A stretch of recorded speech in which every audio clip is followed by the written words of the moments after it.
This story discusses suicide. If you or someone you know is at risk of suicide, please call the U.S. National Suicide Prevention Lifeline at 800-273-8255.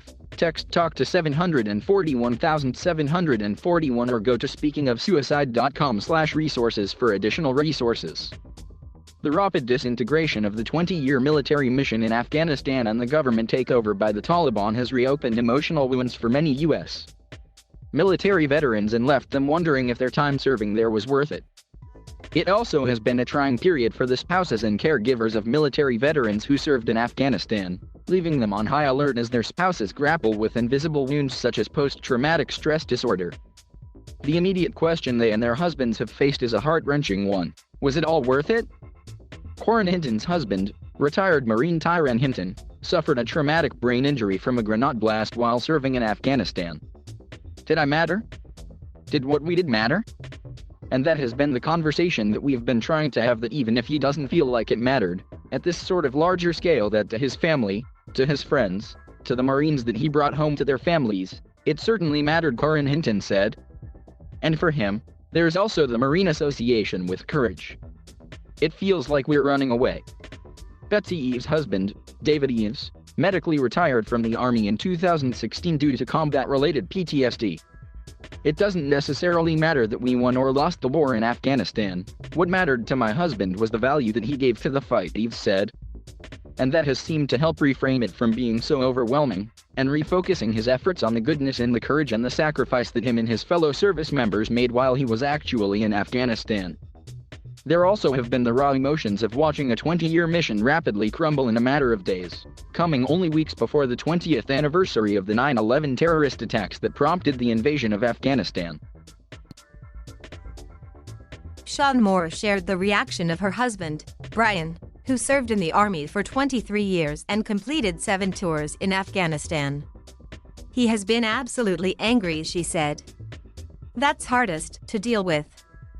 The women are also deeply concerned about their husband's mental health. My first instinct as his caregiver was, is he okay? Is this going to trigger him into a downfall where we end up with him in the emergency room again because of another suicide attempt? Eve said.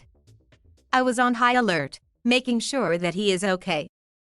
The suicidal ideation is as huge in our world, too, Moore said. My husband spent 7 tours there. It is going to be a triggering event.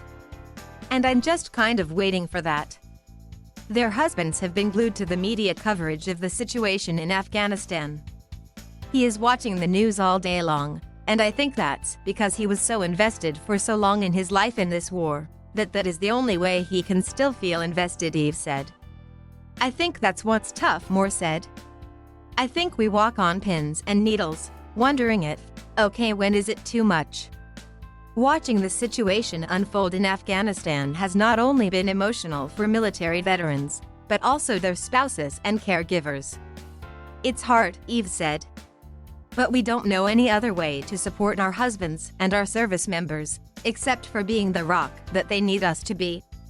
When I look around home, what really gets me is my 10-year-old and how she is feeding off his anxiety, and that hurts my heart more than anything, Moore said. They are grateful to have one another to lean on during this time. I would not be in a good mental health place without the caregivers around me, Moore said.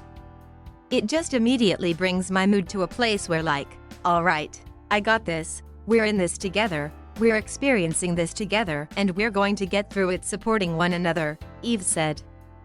The 3 women also shared what they want to hear from government officials from the federal level all the way down to the local level. I would appreciate some kind of acknowledgement that they are suffering, and they are committed to their mental health and their well-being, Eve said.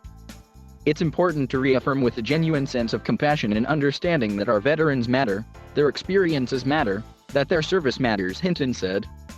And that is not only on a national level, we need to hear in our communities as well, Moore said.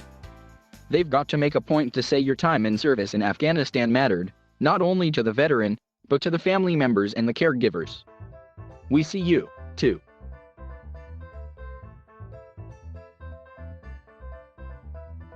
Thank you for watching. Please subscribe,